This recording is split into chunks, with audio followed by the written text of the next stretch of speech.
শ্রীমদ্ ভগবদ গীতা যথাযথ চতুর্দশ অধ্যায় কালকে আমরা শ্রবণ করেছি। 26 নম্বর শ্লোক শ্রীপাদ কমলাপতিপুর শ্রীমুখ থেকে। তো আপনারা আশা করি যথাযথভাবে উপলব্ধি করেছেন। তো আজকে আমরা এই অধ্যায়ের অন্তিম শ্লোকে এসে গেছি, 27 নম্বর শ্লোক। তো এই অধ্যায়ের মূল বিষয়বস্তু ছিল গুণত্রয় বিভাগযোগ, প্রকৃতির তিনটা গুণ। প্রকৃতির তিন গুণ কিভাবে জীবকে আবদ্ধ করে এবং এই প্রকৃতির গুণের দ্বারা পরিচালিত হয়ে মানুষ কিভাবে কার্য করে। আর অর্জুন অন্তিমে 21 নম্বর শ্লোকে প্রশ্ন করেছিলেন যে এই প্রকৃতির গুণ থেকে কিভাবে মুক্ত হওয়া যায় এবং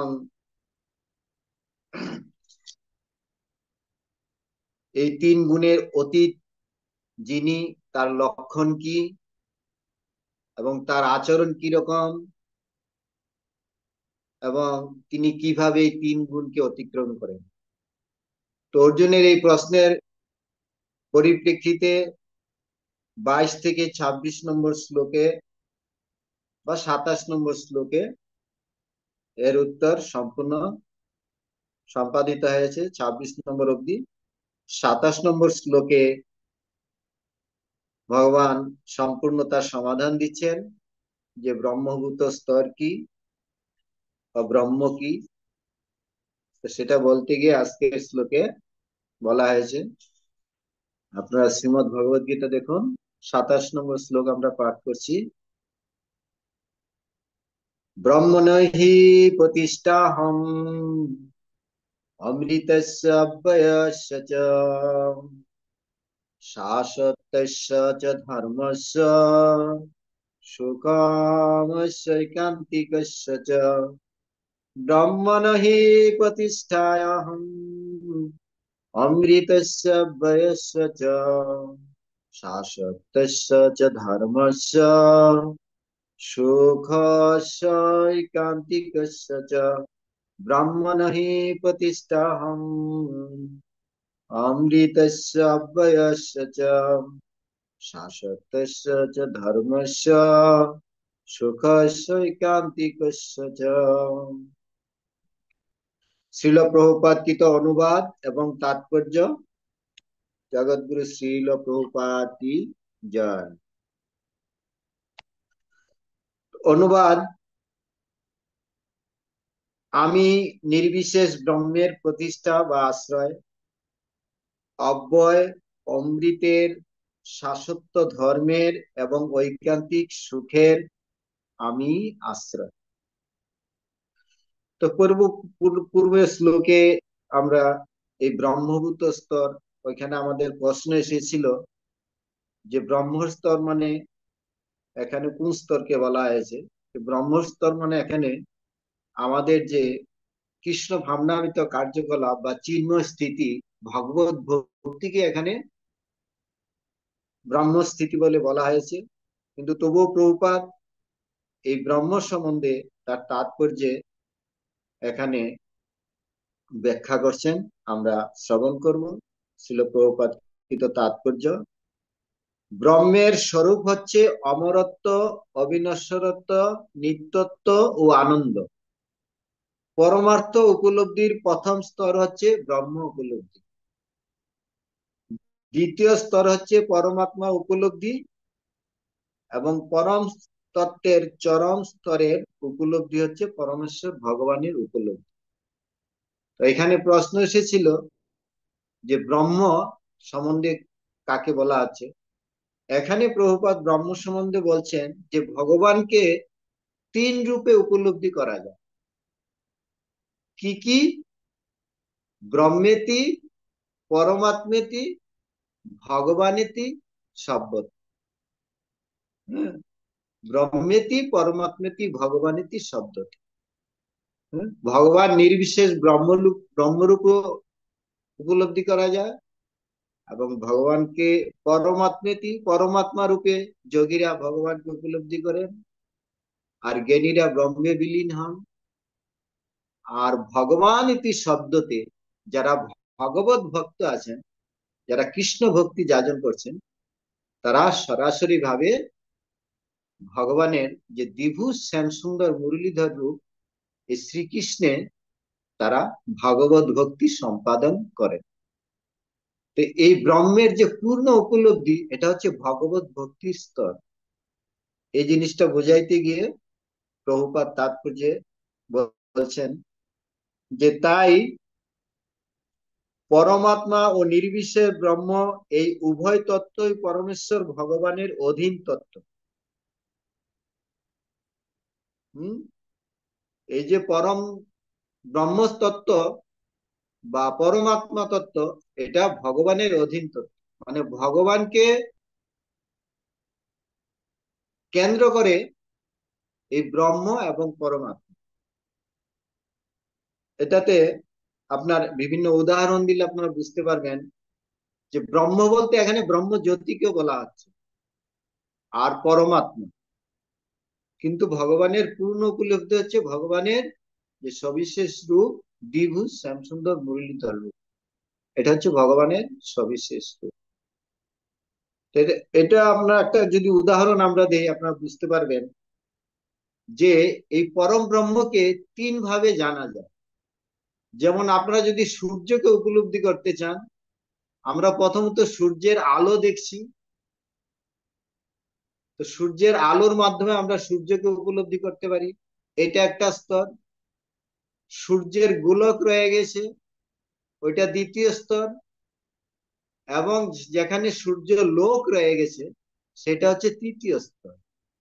তো সেটা হচ্ছে যে সূর্য লোক, সে সূর্য লোকেও জীব আছে, সেখানে তার পরিবেশ আছে।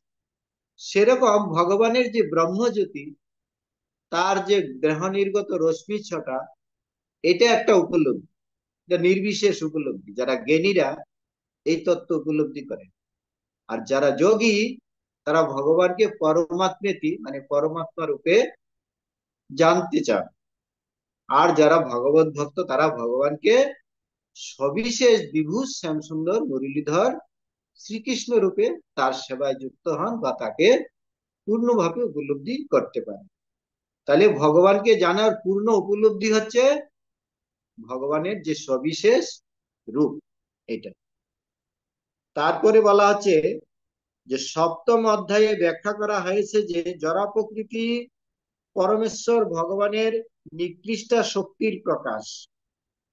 ভগবান তার পরাশক্তির কণিকা সমূহের দ্বারা অনুৎকৃষ্ট শক্তি বা জড় প্রকৃতিকে সক্রিয় করে, এবং সেটি জড়া প্রকৃতিতে চেতনের প্রকাশ।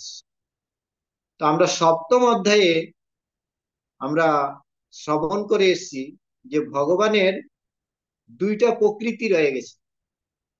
একটা প্রকৃতি হচ্ছে জড়া প্রকৃতি মানে জড় জগৎ, আর একটা হচ্ছে পরা প্রকৃতি মানে চিন্ময় জগৎ। আমরা কোথায় আছি? আমরা আছি এই জড় জগৎ, জড়া প্রকৃতি। আর ভগবত ধাম হচ্ছে পরা প্রকৃতি বা চিন্ময় প্রকৃতি, নিত্য প্রকৃতি, শাশ্বত প্রকৃতি। কিন্তু এই জড় জগৎ হচ্ছে অনিত্য, জড়া প্রকৃতি। কিন্তু এই জড় জগৎ যদিও অনিত্য, কিন্তু সেই পরা প্রকৃতির যে চিন্ময় তত্ত্ব দিয়েই এই জড় জগৎ প্রকাশিত হয়েছে। যেমন আমাদের দেহটা যদিও জড়, কিন্তু যেহেতু এই দেহের মধ্যে চিন্ময় তত্ত্ব আত্মা রয়ে গেছে, পরম ব্রহ্মের যে প্রকাশ আত্মা রয়ে গেছে, ব্রহ্ম রয়ে গেছে, তার দ্বারাই এই দেহ প্রকাশিত হচ্ছে। যদিও দেহটা জড়, কিন্তু দেহটা কিভাবে প্রকাশিত হচ্ছে? যেহেতু আত্মা রয়ে গেছে। এই আত্মা হচ্ছে উৎকৃষ্ট প্রকৃতি, চিন্ময় প্রকৃতি, কিন্তু দেহটা হচ্ছে জড়। তদ্রূপ এই জড় জগৎটা হচ্ছে জড়, কিন্তু চিন্ময় জগৎ চিন্ময়, কিন্তু এই জড় জগৎটাকেও প্রকাশিত করা হয়েছে চিন্ময় তত্ত্বেরই মাধ্যমে। বা ভগবানের চিন্ময় সত্তার, যদি মনে করেন আপনি আত্মাও বলতে পারেন বা ব্রহ্মও বলতে পারেন। তো এই বিষয়টা আমরা সপ্তম অধ্যায়ে আলোচনা করে এসেছি, যে ভগবানের এই জড়াত প্রকৃতি বাদ দিয়েও একটা চিন্ময় প্রকৃতি রয়ে গেছে, যেখানে গেলে আমাদেরকে আর এই জন্ম মৃত্যু চক্রে ফিরে আসতে হবে না, বা জড় জগতে এই দুঃখ কষ্ট ভোগ করার জন্য আর আসতে হবে না। তারপরে বলা হয়েছে, জড় প্রকৃতির বন্ধনে আবদ্ধ জীব যখন পারমার্থিক জ্ঞানের অনুশীলন শুরু করেন, তখন তিনি জড় অস্তিত্ব থেকে ধীরে ধীরে পরম তত্ত্বের ব্রহ্মভূত অবস্থায় উন্নীত। তো এইভাবে যখন আমরা এই ভগবত ভক্তির স্তরে উন্নীত হব বা ভগবত ভক্তি যাজন করব, এইভাবে আমরা এই যে জড় স্তরে আজ আমরা এখন আছি, বা প্রকৃতির তিনের বন্ধনে যে আমরা আছি, এগুলি থেকে আস্তে আস্তে মুক্ত হয়ে ভগবত ভক্তির মাধ্যমে আমরা চিন্ময় স্থিতি লাভ করব। আমরা যে ভক্তি জীবন অনুশীলন করছি, আপনারা যে ভক্তি অনুশীলন করছেন, এটা কোনো জড়জাগতিক কার্যকলাপ নয়, এটা হচ্ছে চিন্ময় কার্যকলাপ। এই চিন্ময় কার্যকলাপের মাধ্যমে, এই ভগবত ভক্তির মাধ্যমে চিন্ময় জগতে প্রবেশ করা যায়। তো এটাই হচ্ছে ভগবত ধামে প্রত্যাবর্তনের উপায়, এই ভগবত ভক্তি। জীবের এই ব্রহ্মভূত অবস্থা অজ্ঞানের প্রথম স্তর, যেখানে ওইখানে ব্রহ্ম কথা বলা হয়েছিল, এই ভগবানকে জানার জন্য যে প্রথম স্তর হচ্ছে এই ব্রহ্ম উপলব্ধি। এই স্তরে ব্রহ্মজ্ঞ পুরুষ জড় অবস্থার অতীত হন বটে, কিন্তু তিনি পূর্ণরূপে ব্রহ্ম উপলব্ধি করতে পারেন না। তিনি যদি চান তাহলে তিনি এই ব্রহ্মভূত অবস্থাতেই থাকতে পারেন, এবং তারপর তিনি ধীরে ধীরে পরমাত্মা উপলব্ধির স্তরে উন্নীত হতে পারেন, এবং তারপর পরমেশ্বর ভগবানকে উপলব্ধি করতে পারেন। তো ভগবানকে উপলব্ধি করার জন্য বিভিন্ন তত্ত্বজ্ঞ ব্যক্তি ভগবানকে নিরাকার ব্রহ্মরূপে উপাসনা করেন, কেউ পরমাত্মা রূপে উপাসনা করেন। এইভাবে ভগবানকে জানার জন্য বিভিন্ন রকম প্রয়াস করেন। কিন্তু এখানে বৈদিক শাস্ত্রে তার অনেক নিদর্শন আছে। যেমন চতুর্শন বা চার কুমারেরা প্রথমে নির্বিশেষ ব্রহ্মে অধিষ্ঠিত ছিলেন, কিন্তু তারপর তারা ধীরে ধীরে ভগবত ভক্তি স্তরে উন্নীত।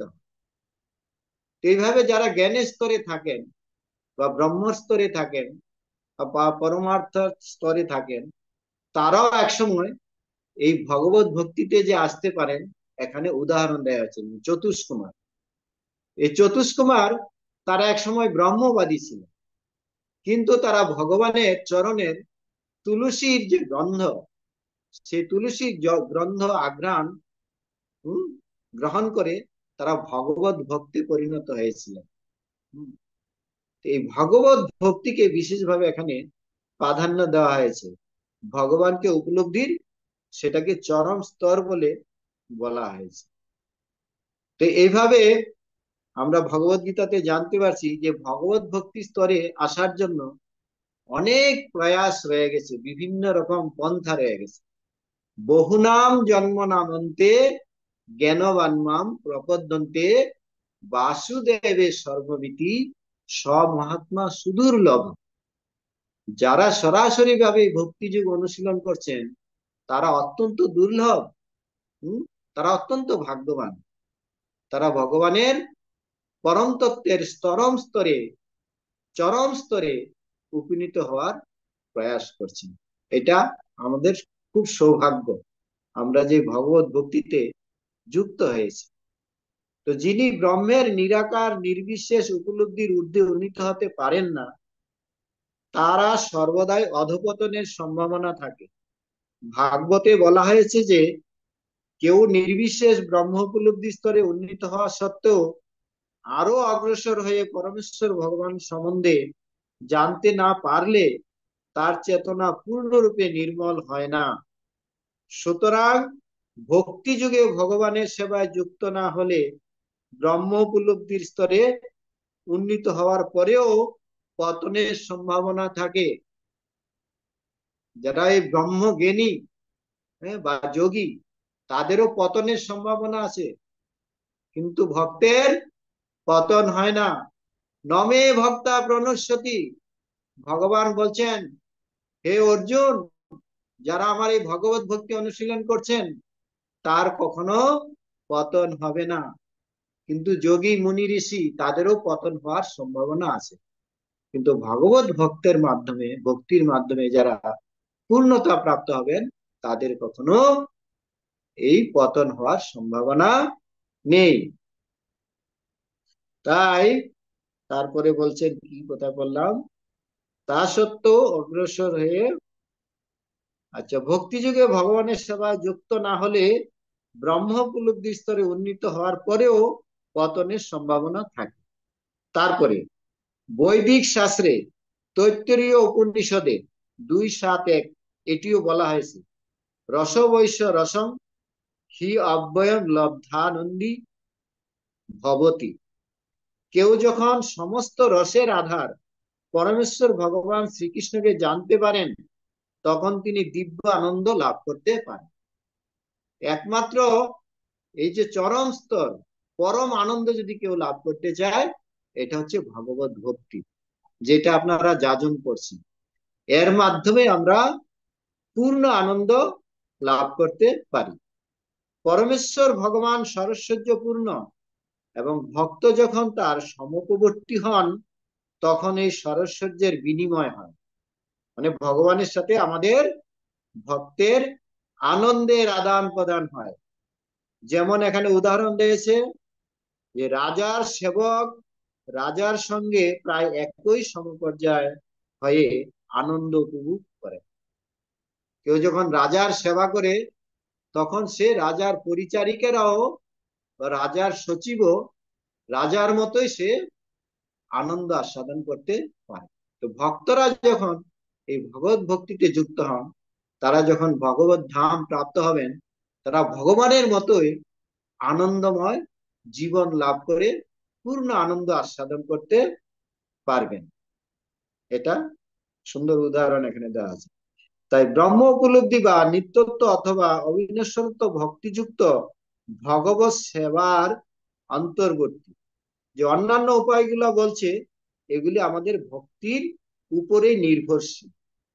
ভক্তি যোগেন, যিনি ভগবানের সেবা করছেন তিনি এই সব কিছুরই অধিকারী। তো আমরা যদি এই পরম তত্ত্বের চরম স্তর লাভ করতে চাই বা আমরা এই ভগবানের পূর্ণ আনন্দের অধিকারী হতে চাই, তাহলে আমাদেরকে এইভাবে ভগবত ভক্তির স্তরে আমাদেরকে ভগবানের আরাধনা করতে হবে। জীব যদিও প্রকৃতিগত ভাবে ব্রহ্ম, তবু জড় প্রকৃতির উপর আধিপত্য করার বাসনা করা তার রয়েছে, তার ফলে সে অধপতিত হয়।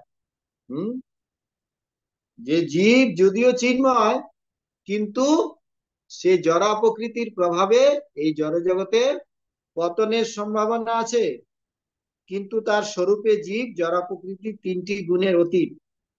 কিন্তু জড় প্রকৃতির সংস্রবে আসার ফলে সে সত্য রজ তমগুণ প্রকৃতির এই 3টি গুণের দ্বারা আবদ্ধ হয়ে পড়ে। 3টি গুণের সংসর্গের ফলে তার জড় জগতের উপর আধিপত্য করবার বাসনার উদয় হয়। তো এই গুণের সংসর্গের ফলে আমাদের এই জড় জগতের বিভিন্ন বাসনার উদয় হয়। কিন্তু কৃষ্ণ ভাবনাময় ভাবিত হয়ে ভক্তি যুগে যুক্ত হবার ফলে সে তৎক্ষণাৎ গুণাতীত স্তরে অধিষ্ঠিত হয় এবং জড় প্রকৃতির উপর আধিপত্য করার এই যে বিধি বহির্ভূত বাসনা দূর হয়। একমাত্র এই ভগবত ভক্তির মাধ্যমে আমরা এই জড় প্রকৃতির 3 গুণের থেকে মুক্ত হতে পারব। তারপরে বলছেন, সুতরাং ভগবত ভক্তির পন্থা, যা শ্রবণ কীর্তন স্মরণ আদি ভগবত ভক্তি উপলব্ধির জন্য অনুমোদিত নবদা ভক্তির মাধ্যমে শুরু হয়। এই নববিধা ভক্তির মাধ্যমেই ভগবত ভক্তি যাজন করা হয়। শ্রবণ কীর্তন স্মরণ বন্দন পাদসেবন আত্মনিবেদন, এভাবে এই প্রকার সঙ্গ করার ফলে সদ্গুরুর প্রভাবে ধীরে ধীরে আধিপত্য করার জড় বাসনা দূর হয় এবং তখন ভগবানের অপ্রাকৃত প্রেমময় সেবায় দৃঢ়ভাবে স্থিত হওয়া যায়। এই অধ্যায়ের 22তম শ্লোক থেকে শুরু করে শেষ শ্লোক পর্যন্ত সবকটি শ্লোকে এই পন্থা অনুশীলন করার উপদেশ দেওয়া হয়েছে। যে 22 নম্বর থেকে এই যে 27 নম্বর শ্লোকে কি বলা হয়েছে, যে কিভাবে আমরা জড় প্রকৃতির গুণ থেকে মুক্ত হতে পারি, যে একমাত্র ভগবত ভক্তির মাধ্যমে। সেই ভগবত ভক্তিটা কি, সেটা প্রভুপাদ তারপরে বলছেন যে ভক্তি যুগে ভগবানের সেবা করা অত্যন্ত সরল।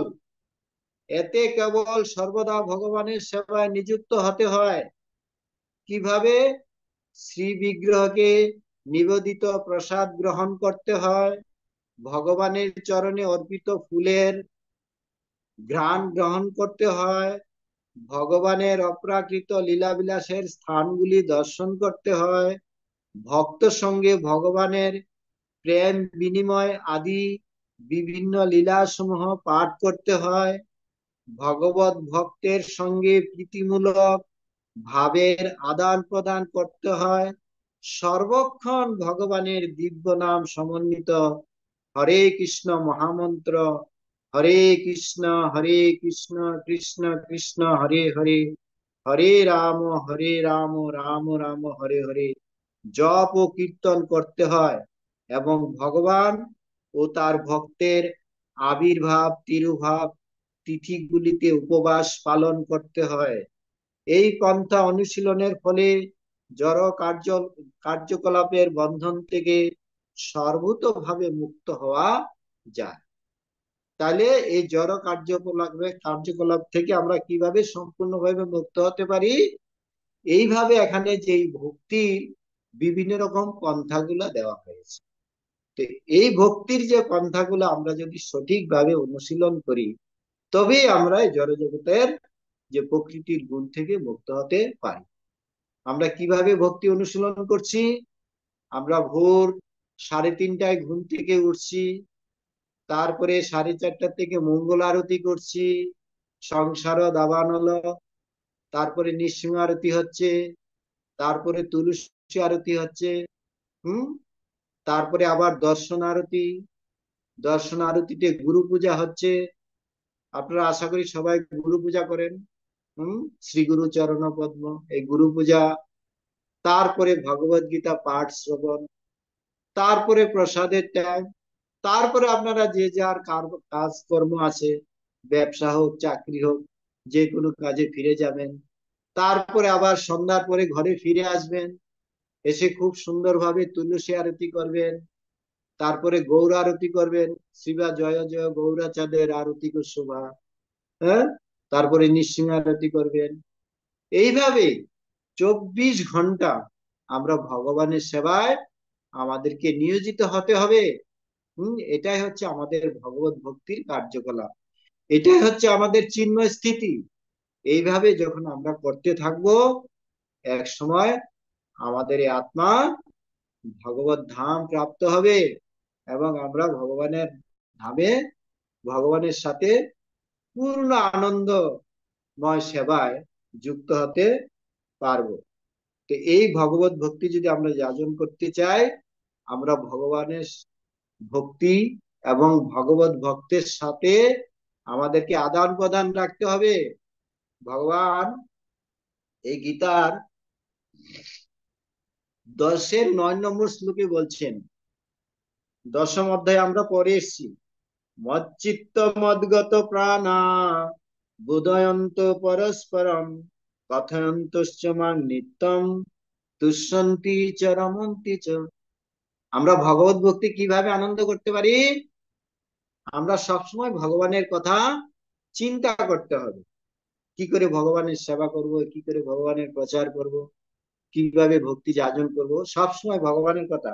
মচ্চিত্ত মদগত প্রাণা, আর কি করতে হবে? বোধয়ন্তু পরস্পরম, আমাদেরকে পরস্পরের মধ্যে একজন ভক্ত আরেকজনের ভক্তের সাথে এই ভগবত ভক্তির বিনিময় করতে হবে, আদান প্রদান করতে হবে, শ্রবণ কীর্তন করতে হবে, পরস্পরের কাছ থেকে। হ্যাঁ, পরস্পরের সেবা বিনিময় করতে হবে। দদাতি প্রতিগৃহ্ণাতি গুহ্যমাখ্যাতি পিচ্ছতি। হ্যাঁ, ভক্তের কাছে আমার মনের কথা বলতে হবে, তাদের মনের কথা শুনতে হবে, ভক্তের সেবা করতে হবে, ভক্তের সেবা গ্রহণ করতে হবে। এইভাবে আদান প্রদান করতে হবে। যখন এইভাবে আদান প্রদান করব, তখন আমাদের কি হবে? কথান্তশ্চ মাং নিত্যং তুষ্যন্তি চ রমন্তি চ। তখন আমরা তুষ্যন্তি মানে পূর্ণ আনন্দ লাভ করব এবং পূর্ণ আনন্দে বিচরণ করব। এইভাবে আমরা ভগবত ভক্তির পূর্ণ আনন্দ আস্বাদন করতে পারবো। হম এই জন্য আমাদের কি দরকার? যে ভগবত ভক্ত, সে ভগবানের সেবা ছাড়া এক মুহূর্ত থাকতে পারে না। এটা হচ্ছে ভগবত ভক্তির লক্ষণ। এটা প্রভুপাদ উদাহরণ দিয়েছেন যে একটা মাছ যেরকম জল ছাড়া থাকতে পারে না, তো ভগবানের ভক্ত ভগবানের সেবা ছাড়া থাকতে পারে না। সবসময় আমাদেরকে ভগবানের সেবায় যুক্ত থাকতে হবে। হরে কৃষ্ণ কৃষ্ণ কৃষ্ণ হরে হরে, হরে রাম রাম রাম হরে হরে। আশা করি আপনারা বুঝতে পেরেছেন।